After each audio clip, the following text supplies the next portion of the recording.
que deveria estar pagando por mim, eu vou presa. Entendeu? A justiça pode pagar, quem vai ser, sabe, é o filho. É o filho. É o filho, tá? Até a justiça tem evitado muito esse tipo de coisa acontecer, exatamente por situações análogas a essa aí. Porque fica muito complicado, né? Muito complicado você estipular um pagamento de pensão alimentícia em cima do salário do outro, que nada tem a ver com isso. Mas aí entra o melhor interesse do menor. E a justiça... Hã? Com certeza. Né? E a justiça não quer saber, na verdade, quem é que vai pagar. Ela quer que o menor receba. E é justíssimo. É justíssimo. Agora, essa imposição, eu sei que tem alunos aí que trabalham na defensoria e provavelmente devem ver circunstâncias como essa.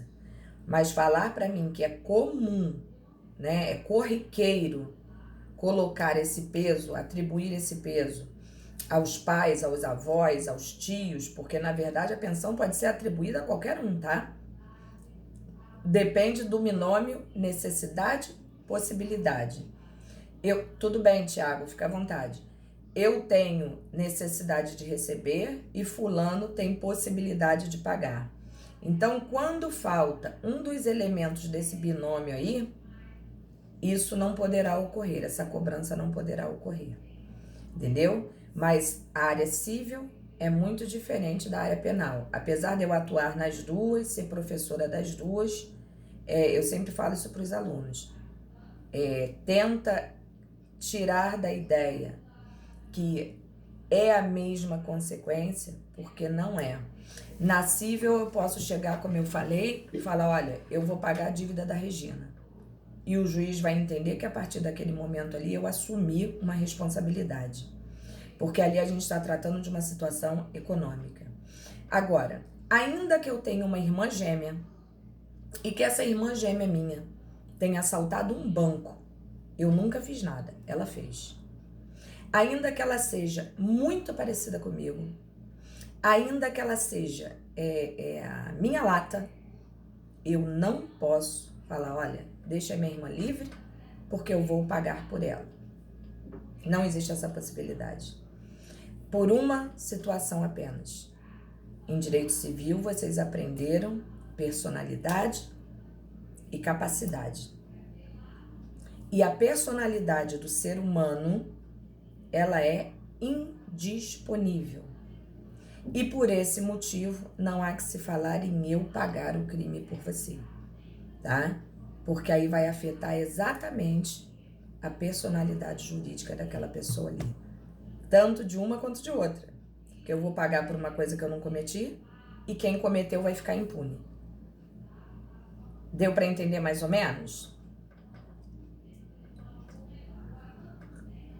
Valeu. Qualquer dúvida é só parar que eu volto. Então vamos lá.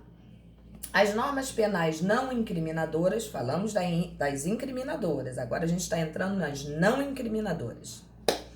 As normas penais não incriminadoras possuem tais finalidades como tornar lícita determinadas condutas, que é o que vocês vão trabalhar no trabalho de vocês, afastar a culpabilidade do agente, como no caso da isenção de penas, vocês também vão ver isso no trabalho de vocês, esclarecer determinados conceitos, também verão no trabalho de vocês, fornecer princípios penais para a aplicação da lei penal, também verão, ainda que minimamente também verão. Então, as normas penais não incriminadoras, elas têm esse condão, tá? Não é que o fato tenha deixado de ser crime. É a situação que é exposta é que vai tirar ou a ilicitude ou a culpabilidade, tá? Há outro critério classificativo das normas penais não incriminadoras, como elas podem ser permissivas, elas podem ser explicativas e elas podem ser complementares, tá? Existem essas três vertentes para a gente poder trabalhar durante o semestre. As permissivas podem ser também justificantes. Olha o nome. Quando a gente não sabe o que significa, a gente tem que ir pelo português. Justificantes. O que ela está fazendo? Ela está justificando um ato praticado por mim.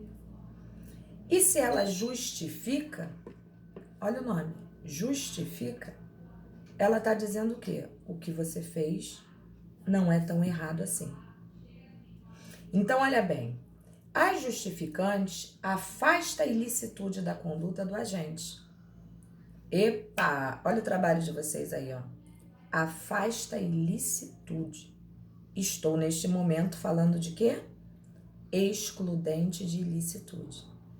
Eu pratico o ato e estou resguardada. Porque justifica-se o ato praticado por mim. Isso vocês vão encontrar no artigo 23, no artigo 24 e no artigo 25 do nosso código. Se eu sou vocês, depois eu vou lá, inclusive no artigo, a hora que a aula acabar, eu vou lá e dou aquela marcadinha, né, com marca-texto, para que vocês tenham ideia depois de onde procurar. Fica mais fácil. Então, como eu falei que são justificantes, nós estamos diante de uma exclusão de ilicitude. E olha bem onde nós paramos ali, ó, artigo 23. Não há crime quando o agente pratica o fato. Olha a gravidade do que eu tô falando. Do que eu não, o código, né? Não há crime quando o agente pratica o fato em estado de necessidade, em legítima defesa, em estrito cumprimento de dever legal ou exercício regular de um direito. Então, se eu pratico qualquer ato que é considerado criminoso dentro de algum daqueles contextos ali, eu acabei de ser abraçada por uma excludente de ilicitude. O que significa dizer que, apesar do ato praticado por mim ser considerado um ato ilegal, naquele momento ali, ele será uma excludente de ilicitude. E sendo uma excludente de ilicitude, para aquela ocasião, eu não pratiquei um crime. Naquela ocasião ali, específica. E ainda assim, vamos supor, só como um exemplo aqui daquilo que eu tô falando, vamos supor que eu esteja andando na rua às 3 horas da manhã. Forte do jeito que eu sou, vem na minha direção um cidadão com a mão dentro do casaco. 3 horas da manhã, eu e o cidadão na rua. Aí minha cabeça já começa a pensar, né? Porra, o que esse cara quer da vida? E ele deve estar pensando a mesma coisa de mim, né? Porra, o que essa mulher tá fazendo na rua sozinha essa hora da manhã? Só que eu sou uma pessoa comum. E ele é um bandido. E aí, dentro das minhas técnicas de jiu-jitsu, taekwondo, judô, seja lá o que for, né? Quando ele me aborda com a sua arma retirada do bolso, ele mal sabia e mal esperava que eu possuía técnicas que lhe faltavam. E eu, naquele momento ali, lembro sim.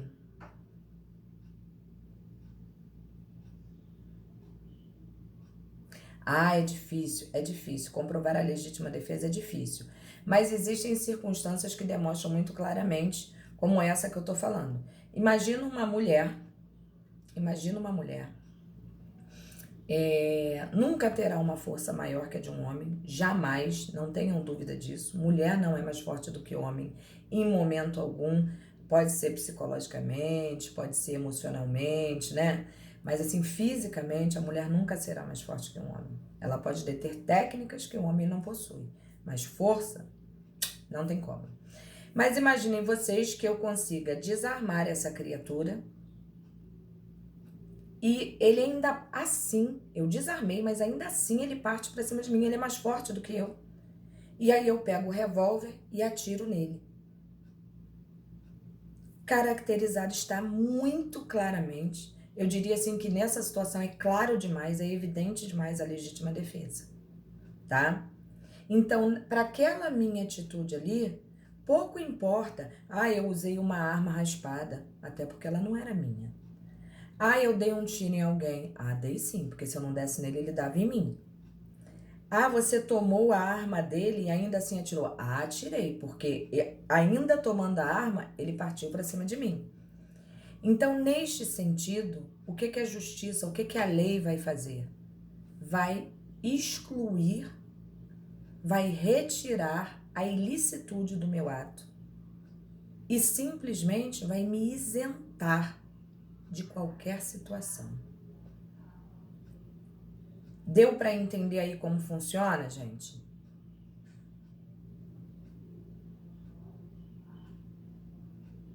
Deu? Tá. Aí vamos piorar toda essa circunstância. Vamos supor que eu seja a master das master, né? Com as minhas super técnicas de meninas poderosas, super poderosas. Eu sozinha tiro uma corda do bolso. Além de desarmar, de imobilizar, eu fui lá e ainda amarrei ele no poste. Olha isso, né? Surreal, né? Mas é um exemplo só para ilustrar aqui aquilo que eu tô falando para vocês. Vamos supor que eu tenha conseguido essa proeza. Aí depois eu consegui amarrar ele no poste. Eu olho pra cara dele e falo assim: desgraçado, 3 horas da manhã e tu tá pensando mesmo que tu ia se dar bem? Olho pra arma, o cara já tá lá desarmado, imobilizado, né? Já tá tudo. Aí eu olho pra cara dele e falo assim: mas tu não vai pra casa mesmo. E descarrego a arma nele. Bom, aí neste momento já deixou de ser legítima defesa. Por que já deixou de ser legítima defesa? Porque ele já não me apresentava nenhum tipo de perigo. E se ele não apresentava nenhum tipo de perigo a mim, eu não tinha motivos para agir da maneira como eu agi, descarregando a arma nele. E a partir deste ponto, eu pratico uma coisa chamada excesso. E mesmo dentro das excludentes de licitude, nós vamos perceber que o parágrafo único deste artigo 23, ele nos diz o seguinte: o agente, em qualquer das hipóteses deste artigo, ou seja, desses 3 incisos existentes, responderá pelo excesso doloso ou culposo. Então, observem que a partir deste momento eu pratiquei um excesso e pelo excesso eu pagarei. Deu para entender aí, meu povo?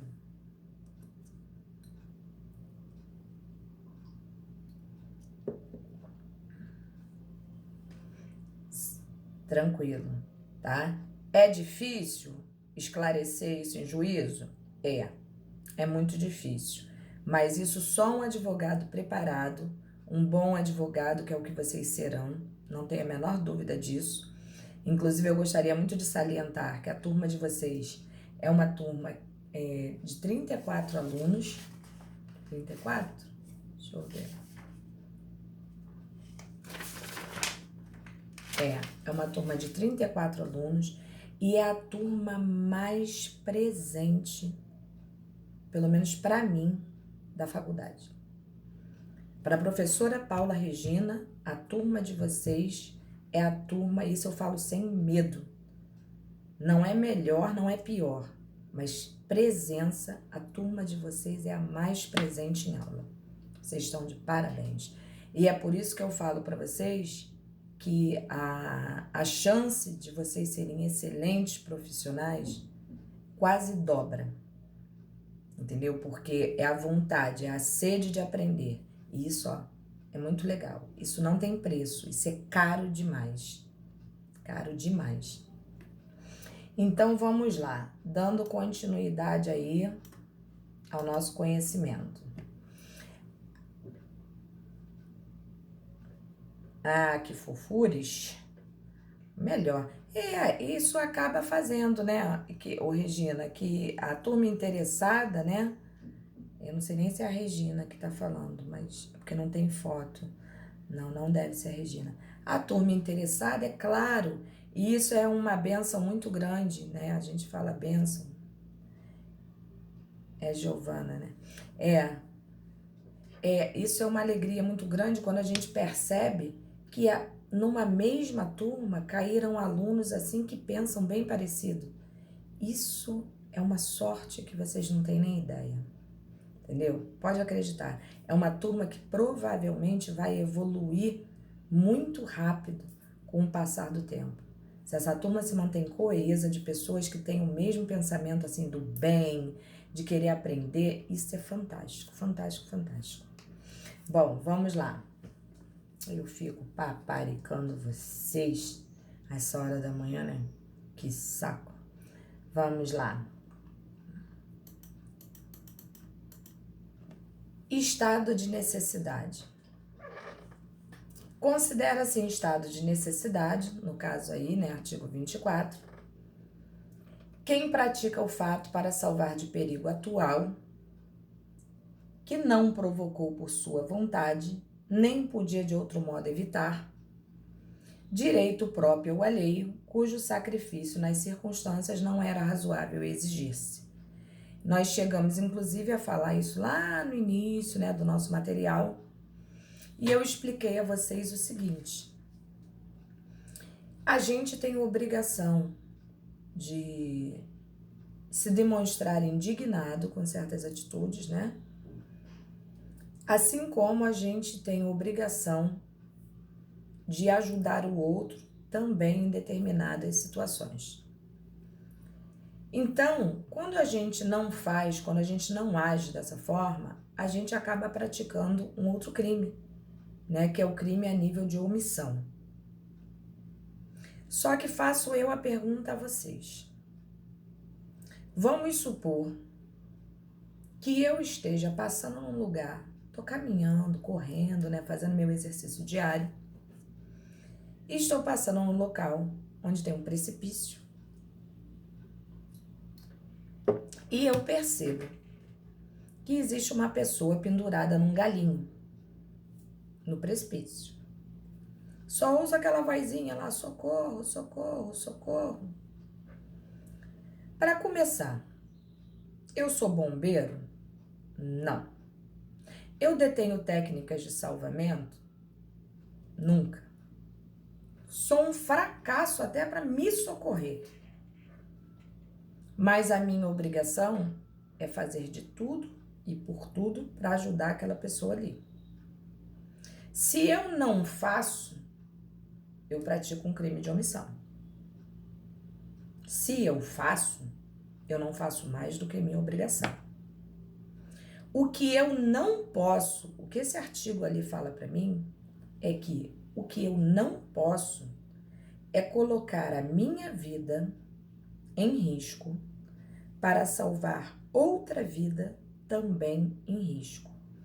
A lei não exige isso da gente, de forma alguma. Por quê? Porque são bens do mesmo valor, vida e vida. Eu arrisco a minha para salvar a sua. E de repente, na hora que eu estendo a mão para você, para te ajudar a subir, caio eu e caio você. Então a lei não exige esse tipo de comportamento. Mas ela exigiria que você telefonasse para o bombeiro. Ah, eu não tenho telefone. Ah, sei lá, vamos tentar amarrar uma corda. Você vai empreender os esforços. Mas se acontecer a fatalidade daquele galinho quebrar e a pessoa cair lá embaixo, a culpa não é sua. Você não praticou crime nenhum. É disso que a gente está falando. Isso acontece muito quando a gente vê enchente, né? A gente quer ajudar, a gente quer fazer, mas a gente pensa, caramba, né? O que é que eu posso fazer que não vai colocar a minha vida em risco? Porque não é justo. Então, isso é estado de necessidade.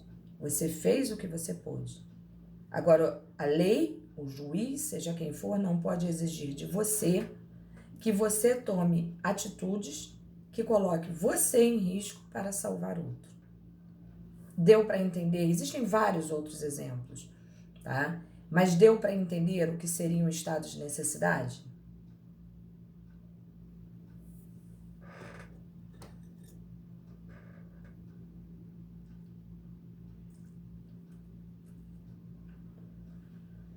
Beleza. Eu não quero passar para outro estágio se vocês não entenderem, entendeu? Mas olha o que diz ali, o parágrafo 1º. Não pode alegar estado de necessidade quem tinha o dever legal de enfrentar o perigo. O que seria esse dever legal de enfrentar o perigo? São aquelas pessoas que a gente chama, vocês vão ver lá na frente, o direito penal, que a gente chama de agentes garantidores. Olha o que eu tô falando, dever legal, tá? O que seria isso, tecnicamente falando? Pode ser utilizado para vários aspectos. Mas um bombeiro, por exemplo, pode se escusar. Falar assim, eu não entro naquele prédio ali pegando fogo, não, porque eu tenho muito medo de fogo. Deixa quem quiser queimar lá dentro, estado de necessidade. Eu, hein? Não mandei ninguém estar lá dentro. Peraí, tu não foi treinado? Tu não foi equipado? Você não fez todo um trabalho psicológico para ser bombeiro, para salvar vidas? Então você não pode se eximir de pelo menos tentar. Esse parágrafo, a gente tem que ter muito cuidado. Essa ideia que eu tô passando para vocês é a regra geral. Botem isso na cabeça de vocês. Regra geral. Quem tem o dever legal não pode deixar de agir alegando estado de necessidade. Isso é o que vocês têm que botar na cabeça. É óbvio, e que fique claro aqui, nós não vamos entrar nesse mérito agora. Lá pra frente nós vamos. Agora não.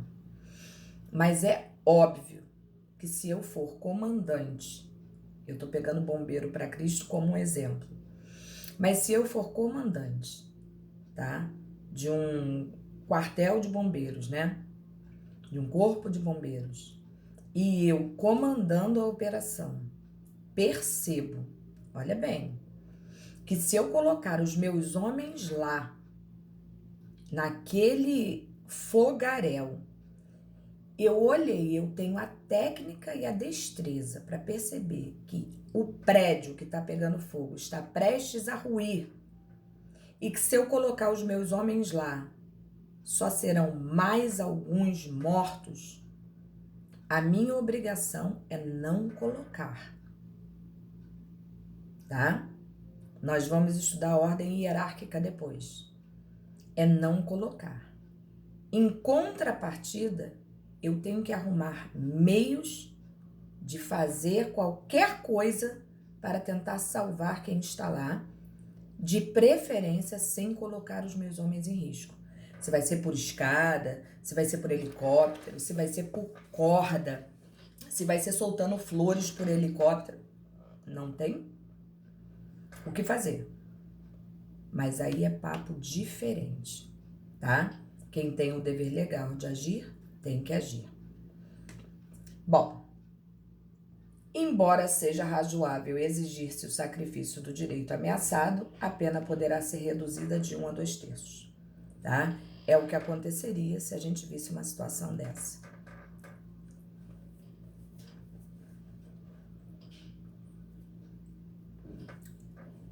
É.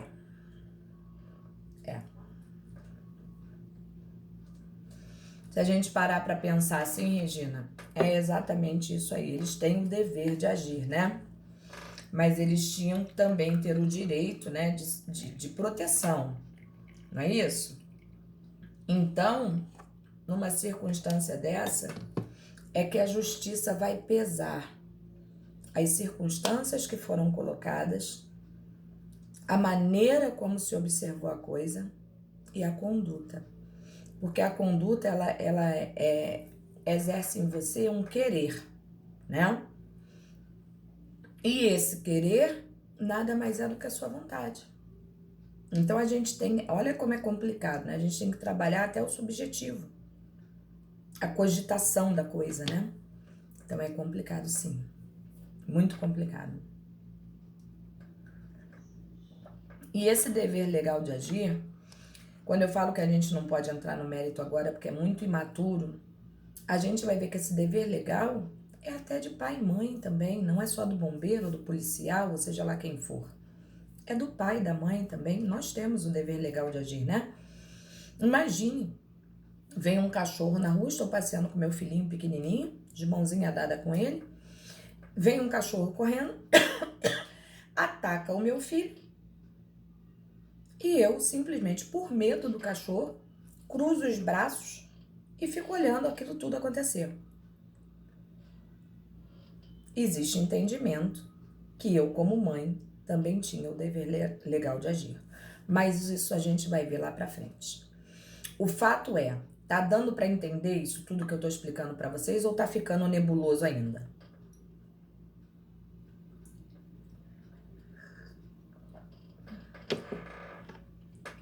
Eu vou fazer o seguinte, eu não vou ficar perguntando, porque eu sei que a essa hora da manhã eu ficar perguntando, estão entendendo, não estão entendendo, é uma chatice.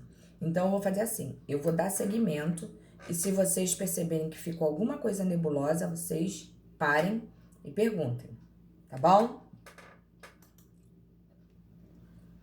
Bom, legítima defesa. Entende-se em legítima defesa quem, usando moderadamente dos meios necessários, repele injusta agressão atual ou iminente a direito seu ou de outrem.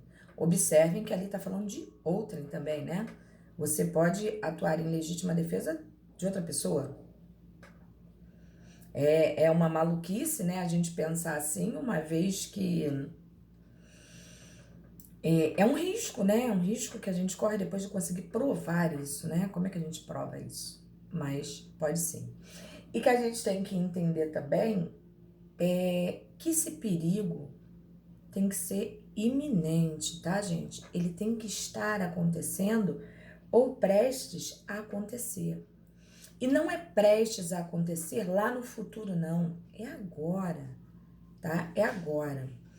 Tanto é que existem países aí, olha que coisa interessante, que pratica a legítima defesa antecipada. No Brasil, isso não é admitido, hein? O que seria isso? Legítima defesa antecipada.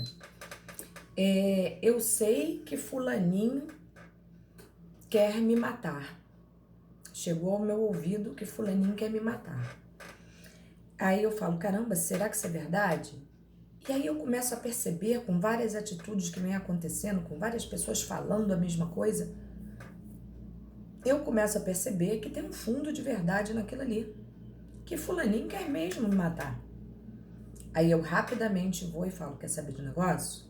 Antes dele me matar, mato eu a ele. E existem países que alegam essa legítima defesa antecipada. Aí fica muito fácil, né? A gente mata quem a gente quer, alegando depois uma legítima defesa. No Brasil isso não procede, isso não existe e muito menos seria aceitável, jamais seria aceitável, tá? Então o perigo tem que estar acontecendo, tem que ser iminente. Não adianta você querer antecipar um fato. Bom,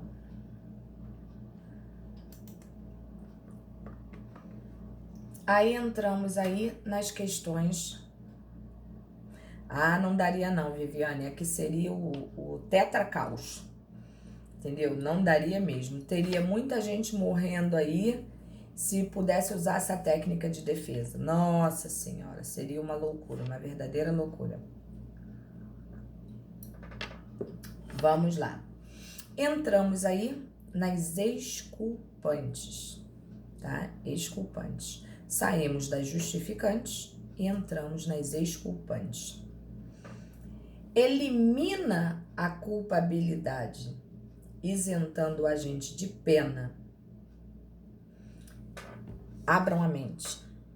Observem que as justificantes eliminam o agente do crime e as exculpantes eliminam da pena. Se liguem nisso. Como é o caso do artigo 26. É isento de pena o agente que, por doença mental ou desenvolvimento mental incompleto ou retardado, era, ao tempo da ação ou da omissão, inteiramente incapaz de entender o caráter ilícito do fato ou de determinar-se de acordo com esse entendimento. Prestem atenção nos detalhes, que os detalhes fazem todas as diferenças, tá? Eu estou dizendo ali que o cara era inteiramente incapaz de compreender, tá? Entender o caráter ilícito da ação praticada por ele. Eu não estou dizendo que ele era mais ou menos incapaz. Eu estou dizendo que ele era inteiramente incapaz. Porque o mais ou menos incapaz não entra naquela questão ali, tá? A transitoriedade não cabe naquilo ali. Serve até como uma forma, talvez, possível de diminuição da pena. Mas isentá-lo de pena, não. Então, vamos lá.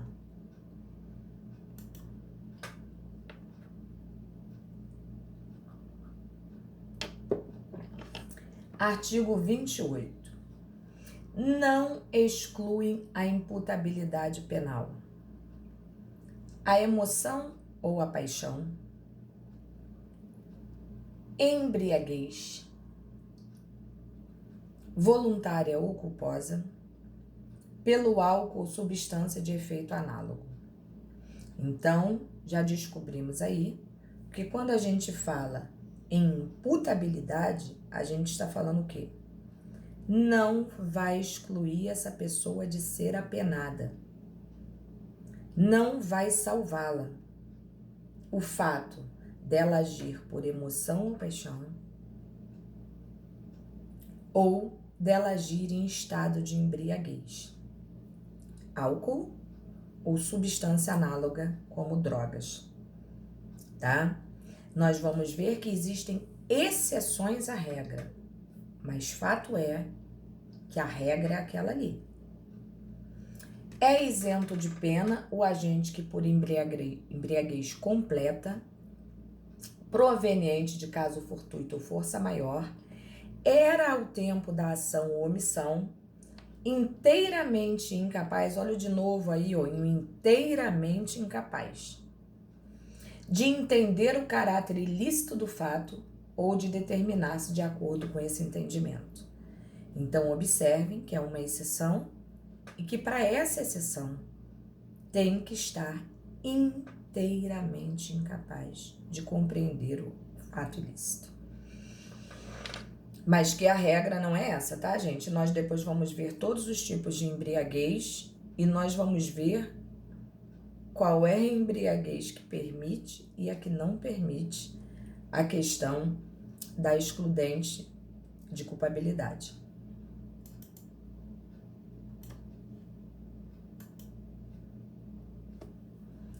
Parágrafo 2º aí. A pena pode ser reduzida de 1 a 2/3 se o agente, por embriaguez proveniente de caso fortuito ou força maior, não possuía ao tempo da ação ou da omissão